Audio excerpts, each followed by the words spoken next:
Afternoon, evening, folks. Hope you're all doing well. Welcome to the instant match reaction for Leeds United 1, Fulham FC 0. What an end to a game that was. A really exciting end to a game that didn't offer a huge amount of excitement.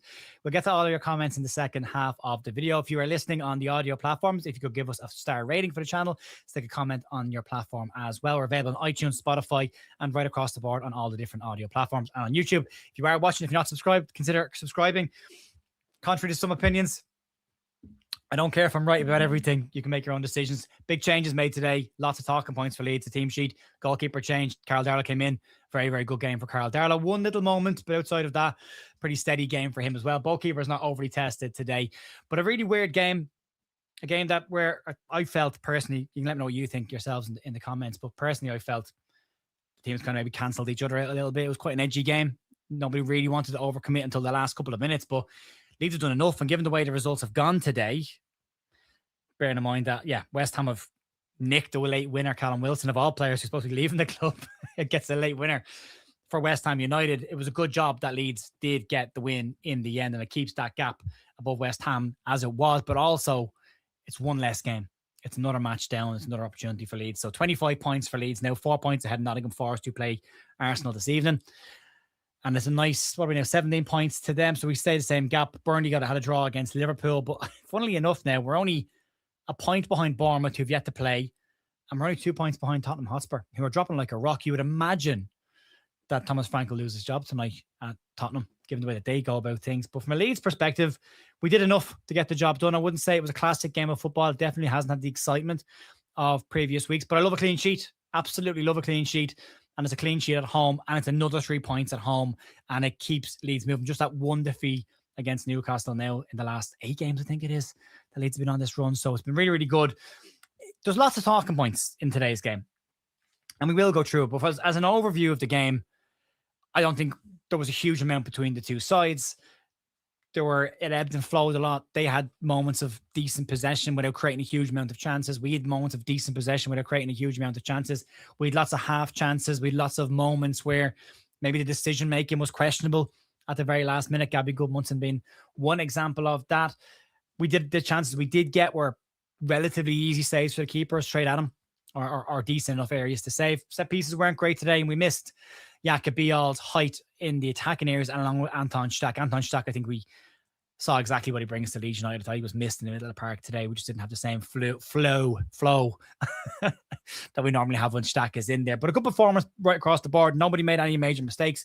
Nothing that cost us. Everyone did their job, stuck to their tasks. And again, I love a clean sheet, so it's great to see Leeds come away with a clean sheet. And again, it writes the result of the agonising defeat that we had away at Craven Cottage when the ball slapped off Gabby Goodmunson's forehead and shot into the corner of the net against us. So, yeah, from that perspective, not bad. Still 8 points, as has been said by Steve, above West Ham United. And there's another game down. 22 games gone in the season now. Momentum keeps moving forward for Leeds. And it's an important one. I think everybody thought that West Ham would beat Spurs today, all right? We'll see what happens in those games moving forward. We'll go back to the start of the game, though. Before kickoff and the team sheet came out, there was rumours floating around Wacko that Anton Stach and Jakob Bial had gotten injured between the press conference on Thursday and the game today. So yesterday, obviously, being the game, they got injured. And then the question was going to be, how would Leeds line up? What changes would be made? Or I was going to dive into them. The goalkeeping question was the big question coming into it. Would Daniel Farkas stick with Lucas Perry after being very critical of him in recent weeks? Or would he put Carl Darlow in, who didn't really put a foot wrong in the FA Cup match, but again, didn't have a huge amount to do there? But he made the change. And Carl Darlow, I think I described Carl Darlow at the end of last season as a very calming influence in the Leeds side when he did come in from Ilan Meslier. And for the most part today, he was the same. There was just that one moment with the header that left it a little bit short. But outside of that, commanded his box. Distribution was very, very good. Links to play very well with the back four. And that was the big question. Would he do it? I think we all thought he might do it. And he did. And that was the first one. We don't like making too many changes coming into a game. And Bial and Stach also being out, we saw Ilya Groove come in for Stach in the middle of the park. Could have been out Tanaka. I think a lot of people would have liked out Tanaka to come in. And I think we would have assumed Sebastian Borneo would have come in at centre-back, but James Justin comes in instead, who was very good today. That right-hand side was very interesting between Bogle, James Justin, and Joe Rodon at times as well, because Leeds seem to be letting both of the right-hand side players, in Justin and Bogle, both get forward as two wing-backs essentially at times. Joe Rodham would tuck across to the right-hand side of the three, and Ethan Ampadu would drop in and cover in the middle. So it's a pretty fluid system today, but it wasn't fluid in the system, not fluid in the football. You know, it was a sloppy enough game at times. The referee wasn't great. I thought he didn't let the game get going at any real point. I thought it was very stop-start. There's a lot of stuff he could have let go. I thought there was some pretty cynical and nasty fouls from Fulham on Leeds United players at times that could have gotten worse. Gabby Goodmunson was cleaned out by Harry Wilson at one point. Could have been worse than a yellow card. Laird the law says yellow card, but he was running through on goal. It could have been a red, and it was a dangerous enough tackle. It could have caused an injury, the way he hit him and the speed that Gabby was moving at. So yeah, not a classic by any stretch of the imagination, but the lineup goes out. I think the question mark then was, what kind of midfield do we see from Leeds? Are we going to see Okafor and Aronson tuck in behind Dominic Calvert-Lewin up front in the 3-4-3? And it didn't really pan out that way. Okafor seemed to be playing very much on the left-hand side. Brendan Aronson in that kind of free role between the centre and the right-hand side that he's been operating on. Ampadu pretty deep at times. Ilya Gruev in the middle, but it moved quite an awful lot. But I thought, from what he had to do, Gruev was tidy enough in possession, wins the ball back. That's what you get from Ilya Gruev. I thought he was fine.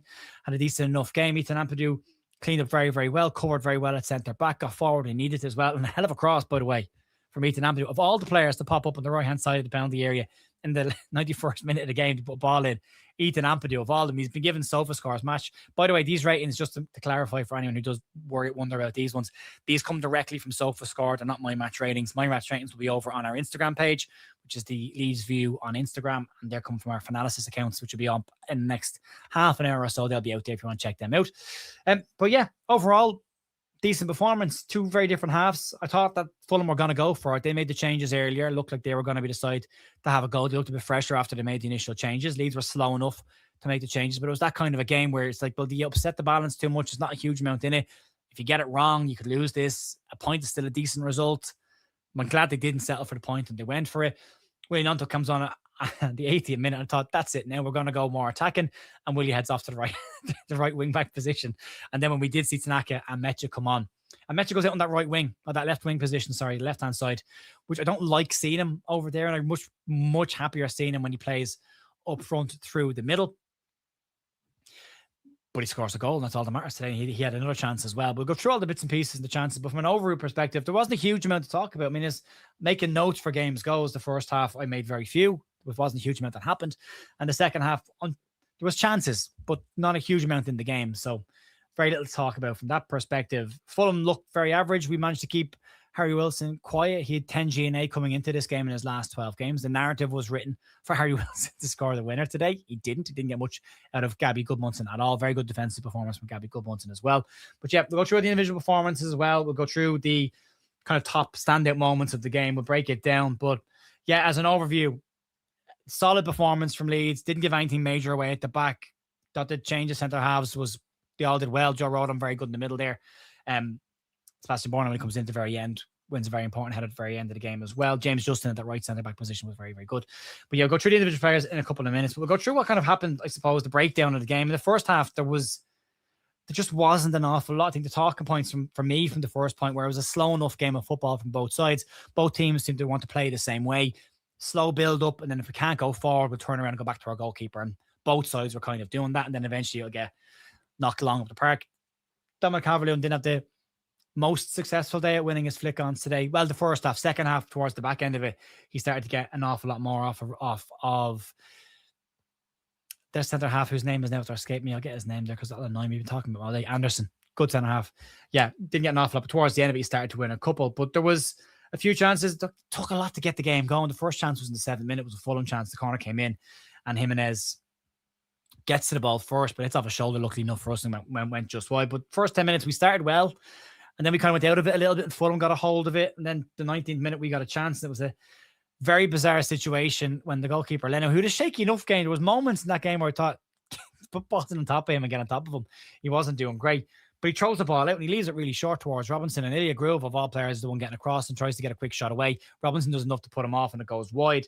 And then it was a huge Leeds chance in the 22nd minute. It was Brendan Aronson. The form that he's been in recently, you would assume, no problem to him. He'll go and bang this one away. The ball is, he battles to win it back first in the 50-50. It breaks to Jayden Bogle, who flicks it over the top for Aronson to run straight through the middle And the keeper Leno's off his line a little bit. He needs a little dink over the keeper's head, or he needs to go around them into a corner low, or just put his laces through and hit it on the volley.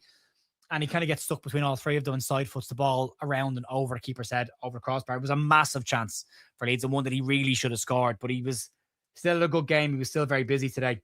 Then there was 28 minutes. There was another Leeds chance. Ball in for Stroke, who gets ahead to it, goes just wide. Or the keeper gets a save to it, but he was offside. And the key one with that one was, had Stroke not gone for that ball, Dominic Calvert-Lewin was onside and was completely free and would have had a tap in. So again, that's some of the decision-making stuff there. But yeah, slow half, did enough. Not an exciting game. Aronson's big chance was the first part of the first half, which was the major thing. The referee just stopped on starting the game, just made it really scrappy. Didn't get the game going. And then a silly yellow card for Ethan Ampadu to pick up in the first half, which will annoy Daniel Farke that whether Ampadu reckons it should have been a Leeds free or it was an offside or whatever the decision was, he picks the ball up and throws it back towards the Leeds goal and gets a yellow card for that. 6 yellow cards in the season now for Ethan Ampadu. And you're annoyed at that because if you're going to get booked for taking somebody out, or for tackling somebody. Don't get booked for dissent or throwing the ball away. And then the second half started and finished incredibly differently for Leeds. I thought we started the second half very slowly. I didn't think we came out all guns blazing. I thought we've seen that kind of slow start. You can see it in the momentum graph down below me. It was pretty much Fulham had control of the football for 10, 12 minutes of the first half. They were pretty much in control. Again, didn't do a huge amount with it. Leeds' defensive shape was very, very good. They weren't allowing an awful lot of space. The only time Fulham looked like they were going to do anything was when their midfielders picked up space on the edge of the box. But again, Leeds got out to them quick enough and stopped them from doing anything. So from a defensive perspective, even without the ball, Leeds' shape was very, very good. Did enough to minimize their opportunities. The 58-minute, the second half was mostly Leeds' chances, to be fair. There weren't all clear-cut chances, but it was mostly Leeds' chances. 58-minute, we got a chance from Dominic Calvert-Lewin. Aronson went down the right-hand side, crossed the ball in low, and Calvert-Lewin got across the front post. We've seen him score that goal, again, from an Aronson's assist a couple of weeks ago, but he can't. It's just behind him a little bit, can't wrap his foot around it, and it goes into the side. Net in 67th minute, then Leeds got another chance. Ampadu ball into James Justin in the box. He cut in and tried to shoot with his left foot and was straight at the goalkeeper. An easy enough save for the keeper to make. Fulham got a chance in the 68 minutes straight after that, pretty much on a counter-attack. Ball over the top. Darlow comes out for it.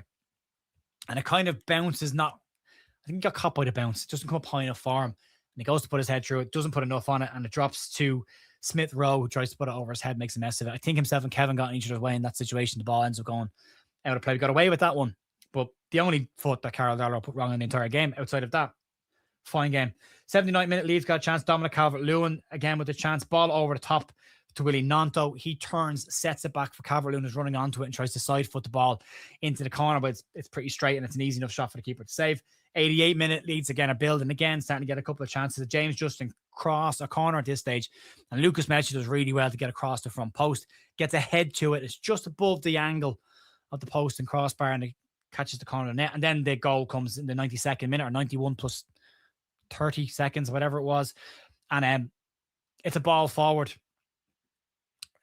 I've missed the goal. I didn't, all the excitement of the goal, I didn't actually write it down. But yeah, the cross comes in. It's on the right-hand side, and it's Ethan Ampadu fighting for the ball first. It breaks. Willie Gnonto pokes it back to Outanake, who dinks it over the top to the right-hand side of the corner of the penalty area, where Ethan Ampadu would carry on his run. It's a really good run by Ethan Ampadu. And then he crosses the ball in, goes past Dominic Calvert-Lewin, and Lucas Metzger wraps his right foot around it. I thought initially he poked it with his left foot, but he wraps his right foot around it and puts it into the left-hand corner. Similar position to the ball that went in against Leeds against Fulham and Craven Cottage, but it finds its way into the bottom corner. It's a lovely finish by Lucas Metzger. I don't love seeing him on the left-hand side. I would rather Leeds go with the two up top with him and Dominic Calvert-Lewin like they did against Chelsea, which caused them huge problems. But again, it's a really clinical finish by a man in form. It's his 5th goal of the season. A man in form. Take the time that he did out injured as well, out of it not starting a huge amount of games. And then straight after, he's another chance. Ball's put over the top for him. He runs straight through on goal and smashes it. Unfortunately, he doesn't score this time around. It's a really good save by Bert Leno. He tries to just put it into the far corner, and Leno makes a really, really good save. And he could square it to Dominic Calvert-Lewin for tapping. He could, but he goes for the shot, and it's saved by Leno. But yeah, it was 58, 62, 67, 68, 78, 88, 91, 92 are all the Leeds chances in the second half. So yeah, it's really, really good. But I suppose the game was managed quite well. You got to give the manager credit, because the question marks were, why are we so late with our subs? Why are we not making the changes? And it's a sub that makes the impact. And for once, it's nice to see Leeds being the team that actually get the winning goal after the 90 minute. We've stopped conceding those 90 plus minute goals, at least this week. But a clean sheet is huge. The goal difference is getting healthier. It's -7, 25 points, heading in the right direction. It's a win after a lot of draws, but it really, really does help. That 4-point gap now between us and Forest, and assuming they don't get a result this week, hopefully they don't, it just keeps that team below us. But if I was Spurs, seeing where they finished last year, they are dropping like a rock right now. Bournemouth are not exactly setting the world on fire, and they've lost Semenyo to Manchester City. So there's plenty of teams still in this. We're only 3 points away from Crystal Palace in 13. It's so tight down there, but the tighter it is and the more teams that are involved in this, the better it will be for Leeds. We'll jump it up today. We'll get into that. I usually cut the comment section out. I'm not going to do it today. I'll leave it there. But to go through the individual performances today, Karl Darlow in goal did everything he was expected to do. He claimed his crosses. His distribution out from the back was fine. Really tidy. His short ball, his distribution is far better than Lucas Perry. We know that. And he's a good option back there to play the ball back. He played a lot of the game actually out of his box, which was something you won't see from Lucas Perry. So from that perspective, yeah, very good. Catches his crosses, takes the pressure off. One moment. Outside of that, nothing really to worry about. Yeah, solid game from Karl Darlow. Good stuff from him.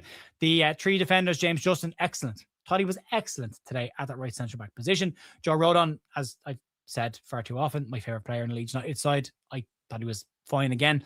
Goes about his job quietly now at this point, and he was excellent. Wins his headers, cleans up, filled in perfectly for Jacobi on that position, was excellent. Pascal Struijk, one moment where he got dragged out of position a little bit. Outside of that, fine game from him. Read the ball really well, covered his lines. Passes forward were very, very good. A very good option. Like you've got with James Justin as the additional fullback on the right-hand side. Pascal Struijk did a really good job today on the left-hand side with that. Gabby Goodmunson, as I said, defensively thought he played very, very well. Attacking, not the normal Gabby we see from the attacking perspective. Maybe he had getting a goal in his head to try and fix an issue, but still a good game from Gabby. I thought from a defensive perspective, he won his duels. Nobody really got past him. There was very little delivery came in from that side of the box.